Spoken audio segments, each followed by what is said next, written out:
Once you finish the program, there's three things you want to take away with you. The first thing is to have a strategy, an overall strategic approach to negotiation.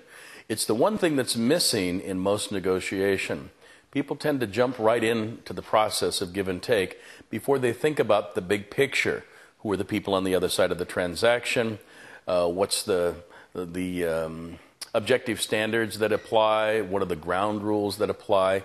And frankly, having a strategy makes a massive difference in the overall results we get from negotiation. Then, of course, you want to practice your tactics. Now, tactics are give and take techniques that we've talked about that cause someone to make a concession. It's really the currency of the give and take process.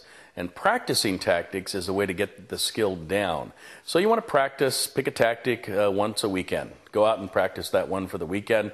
Then just forget about it and pick another one the next weekend and pick another one the next weekend and go out and talk to people at swap meets and rummage sales. And what will happen over time is you'll develop a proficiency in the tactic, and it will show up then in the important negotiations in which you get involved.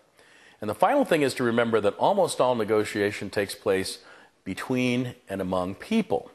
So, who is on the other side of the table is just as important as the subject matter of the transaction in most deals. Some people just want to see the big picture, they want to cut to the chase, they want to put the deal together and get it over with. Some people want to be friends, and they even say things like, I want to do business with people I like.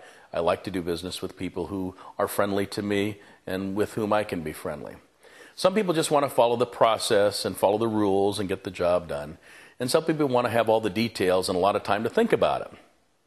All of those people could be on the other side of the table, and any one of those personality styles or combination of those styles can be you. And I'm telling you, if you understand how those styles impact our decision making, it makes a massive difference. So those are the three big things you ought to take away from the program. Having a strategic approach, understanding how to use tactics until they become part of your game plan, a skill that you can use without even thinking about it, and then making sure that you understand different people react to different things in different ways in a negotiation, and size up your counterpart as you approach a negotiation. Those three things will give you the tools, will give you the results that you're looking for, will put you in a position to negotiate like the pros. Sometimes when we get involved in a negotiation and it's high stakes in our own mind, and of course that's a perception, we can appear to be attached, to have a death grip on the outcome, and that can cause disaster.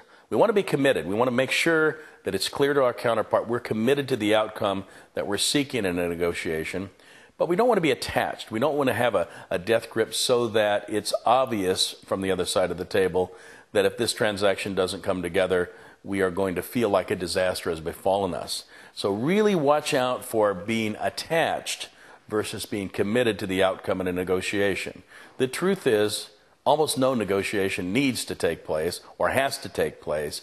Usually a life is not on the line.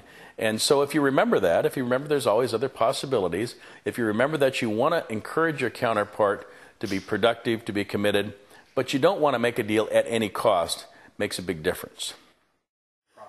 Well, I think, of course, it's a long discussion for people to understand strategy, so what you might want to do is pick out some of the basic tactics. Most people think that negotiation is just about the tactics, that it's just about what they call the positional part of negotiation, the give and take, the back and forth on the position.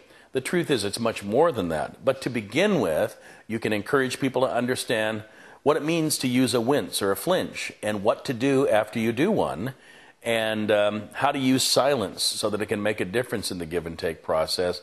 And maybe you want to teach them how to create a deadline so that there's some urgency. So just understanding a wince, using silence, and creating deadlines can be the beginning of learning how to maximize results in any particular negotiation.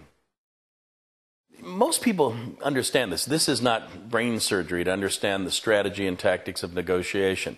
The biggest feedback, or the biggest kind of feedback I get, or the most common kind of feedback is, why didn't somebody tell me this before? Why wasn't this something I covered in business school or law school? Why did I have to wait until I was 45 or 50 years old to hear this?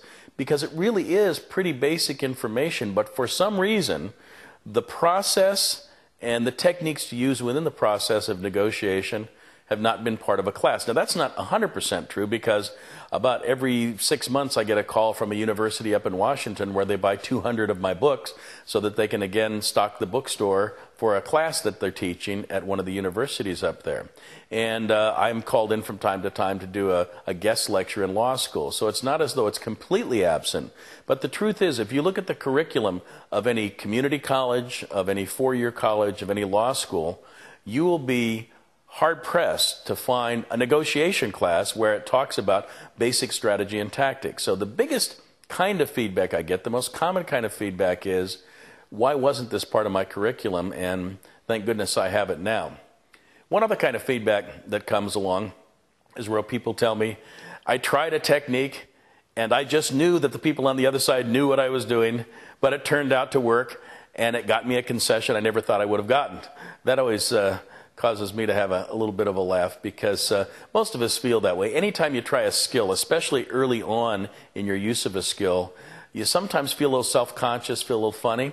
But it's amazing how the skills that we talk about in Negotiate Like the Pros can be used to great advantage in negotiation.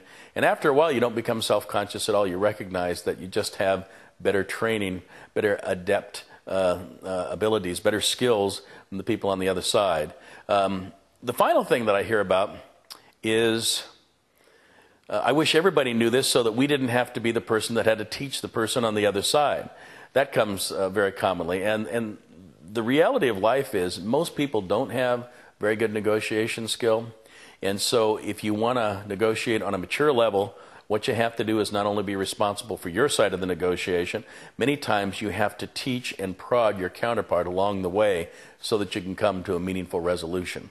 So those are the things I hear the most when people talk to me about the program after they've taken the program and gone out and tried some of the techniques.